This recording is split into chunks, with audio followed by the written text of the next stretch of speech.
No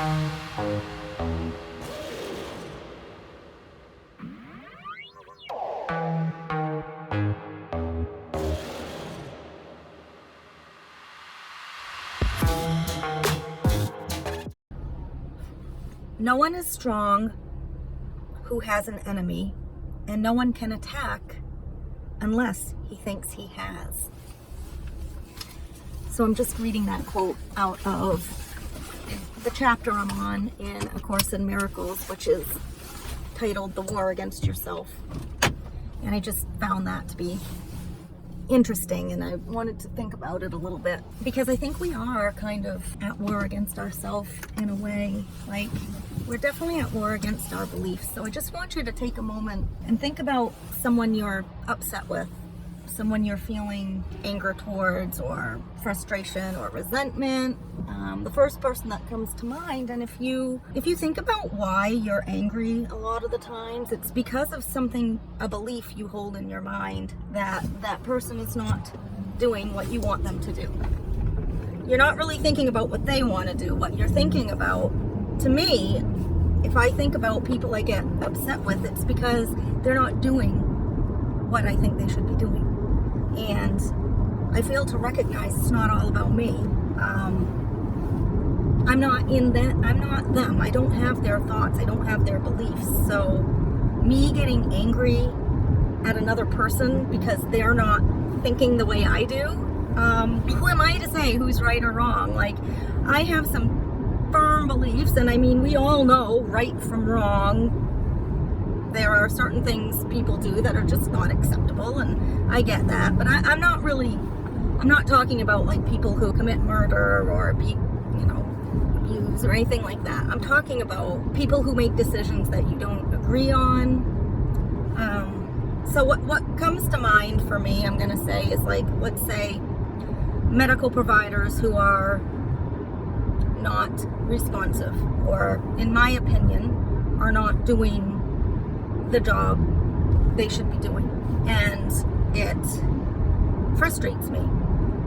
But I really have to kind of think back, and then I put them in this category of they're not doing their job and they're not good at what they do. And that's my perception because I'm not getting what I want. But if you think beyond that, well, they have plenty of other people they're working with. It's not all about me. It's not all about my loved one. Like, there's other clients, and perhaps they have to prioritize who they're working with, or I don't know what's going on in their life. Maybe something awful going on in their life. Like, I guess what I'm saying is step back a little bit. This also reminds me of, like, I've talked about this before, but like, I have some friends that kind of just stopped talking to me, and I'm not exactly sure why. It has to do with breakups and feeling like you're taking one side over another. I mean, that's the only gist I can get from it. But think about it. Like, I have only love for them all, but they cut me off. And I guess to give you more of an idea, it's like, so when you and your significant other are friends with other couples or other friends or whatever, when you have like this common person, and you have this person in common, and then like two people break up or stop getting along, or they are in an argument or whatever, they assume, like, I feel like they project their anger at that person onto anyone that talks to that person. So like, they're really projecting their anger towards that person onto you, because you're just part of the equation. Like, you're just there. And that has happened to me, and it's like, I've never taken sides. I don't take sides. I might agree with one piece of it, but I'm never like I'm very gray. Like, there are pieces that you've done that are wrong, there are pieces you've done that are wrong, but I'm not holding that against you. But then the person assumes I am, I guess. I don't know if this is even making sense. But what I'm saying is, like, I've only felt love for these people, and they've just assume that I've taken a side. They've never asked. They're just assuming by something I've done. I don't know. Something I didn't do. Like, I don't know. But they've lost out on a friend who genuinely cares about them. Because in their mind, they've created some scenario that's not even there. So that's kind of like the other side of things. So I guess that's what I've done too. Like, I'm creating scenarios that may not even be there. And so I kind of need to let that go, because I am creating my own battlefield when my mind, my beliefs are creating this internal battlefield, and it's causing me to feel frustration and anger towards another. And I need to kind of let that go. I can be annoyed and frustrated, but I shouldn't let it really affect me.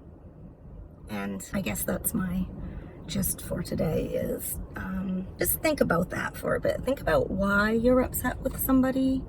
And isn't it because they either aren't doing what you want them to do, or they're not fitting into the mold you have created for them?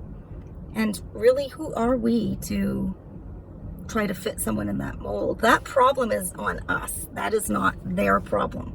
So every time you're annoyed with somebody, it's like that saying, you're just drinking the poison and hoping that it has an effect on them.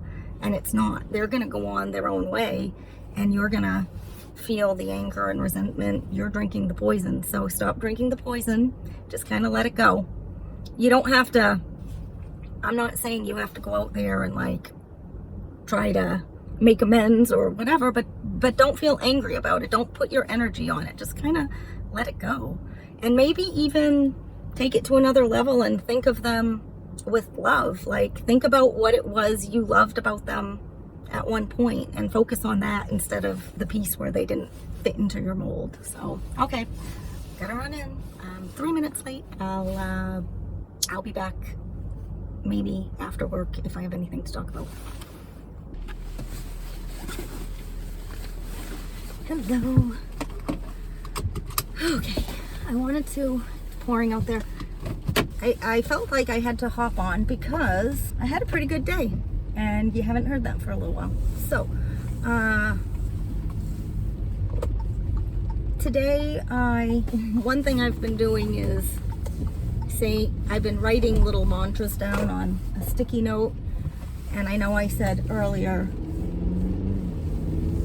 something earlier, but on the other side of the sticky note was the mantra was be thankful for all that God has given me.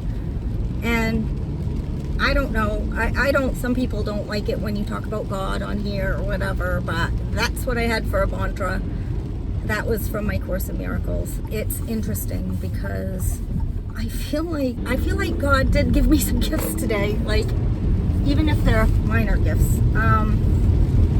So I've complained about lack of communication with certain providers, and I had 3 providers reach out to me. Remember I said I was gonna give up, I was gonna surrender to the universe and stop trying so hard. And once I did that, things started falling into place, and that's no joke. So, coincidence? I don't know. But every time something good happened, I said my little mantra, thank you God for the gifts you've given me. And I mean, it even was like, I went for a walk with my coworker, and she told me about a job opening that she saw that is remote, and it's not like she wants me to leave, but she wants me to be happy. So I mean, I was even grateful for that. So I had several really good conversations, and I'm grateful for every one of them. And I just want to say that on here because it wasn't long ago I was driving home on this very same road saying I gave up. But that's what I mean. Sometimes when you hit the rock bottom and you surrender and you give up, I don't know, things start happening for you. And it's a good feeling. So I don't know, it's just so weird. It's like the harder you try, sometimes it seems the more you push things away. So let things just come naturally. Just trust that they will come, I guess. So yeah, I went from feeling that a family member of mine was basically in danger, and I felt a little bit better today, feeling like that family member is being taken care of, and I haven't felt that good about it in a very, very long time. So it takes a very big weight off my shoulders, of course. It makes me feel happy. And also another thing is I was talking to my girlfriend about menopause and things you can take to help, and then I started doing my own research on it, and I think I am going to actually research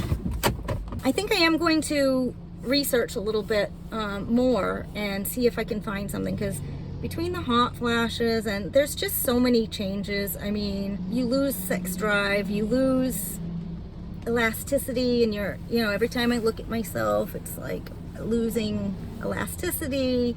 The tire that now lives on my waist side that I never had before. And it doesn't matter how much I watch what I eat and how much I exercise, because I've been trying to exercise 2 to 4 miles a day. Not that that's a ton, but just, I don't know, little things. And I guess I'm just, even in the rain and the cold and with everything going on, I don't know, I'm feeling some gratitude, and that's a good feeling. So everyone just thank God for the gifts that is given to you, and just count every little thing as a gift that makes you the least bit happy. To me, happiness is the greatest gift of all, so I am very thankful for that. Even if it's small bouts of happiness, I'll take it.